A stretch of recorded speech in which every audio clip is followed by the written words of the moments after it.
They say every town has its secrets, but Oakhaven had a legend.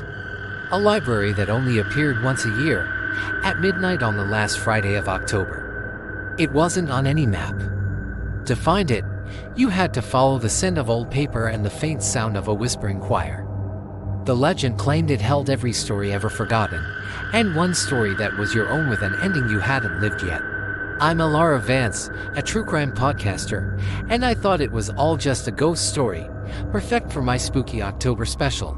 So, armed with my recorder and a whole lot of disbelief, I went to the old derelict park at 11:58 p.m., just as the clock tower chimed 12. A thick, cold mist rolled in, and right where an old fountain had stood, a small, ornate building appeared, a single flickering gas lamp above its door.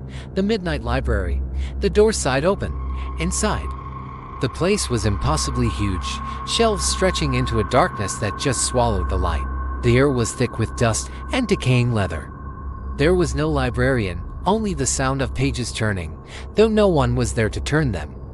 On a pedestal in the center, lit by a single beam of light, lay one book. The cover was plain, but the title was stamped in gold, Laura Vance Volume 29. My blood ran cold. I'm only 29. I opened it, my hands shaking. The first pages told my life story with terrifying accuracy, things only I could know. I flipped to the present, and it described me entering this library, my hand trembling as I reached for this exact book. I read the next line in a whisper. She thinks it's a trick, but the chill seeping into her bones is all too real. And a chill was seeping into my bones. I frantically flipped to the final chapter. The last few pages were a mess of scrawled handwriting. It said, "Don't stay. He knows you're reading. The librarian collects readers. He binds them into forgotten stories. He's coming now. He smells the ink in your blood. You have." Two of the sentence ended in a large, dark stain, like old ink, or maybe blood. Suddenly, the whispering in the library stopped. A new sound took its place, a soft, shuffling gait, getting closer. From the darkness, a tall, thin figure emerged. It wore a tattered coat woven from shadows and had no face, just a smooth, pale surface. In its long, bony fingers, it held a blank book and a quill dripping a shimmering black substance. The librarian. And it was looking right at me. I dropped the book and ran.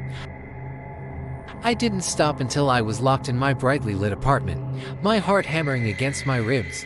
It was real. I had my proof. I plugged my recorder into my computer to get the audio. I hit play. There was my breathing, the door creaking, the rustle of pages. Then, my own voice reading from the book. But as my voice faded, another sound emerged.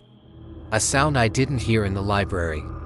The soft, wet dip of a quill in ink, and a faint, hissing whisper, "Just for me, your volume is not yet complete. There are still empty pages to fill." My eyes darted to my desk. Lying beside my keyboard was a single, blank page of ancient parchment.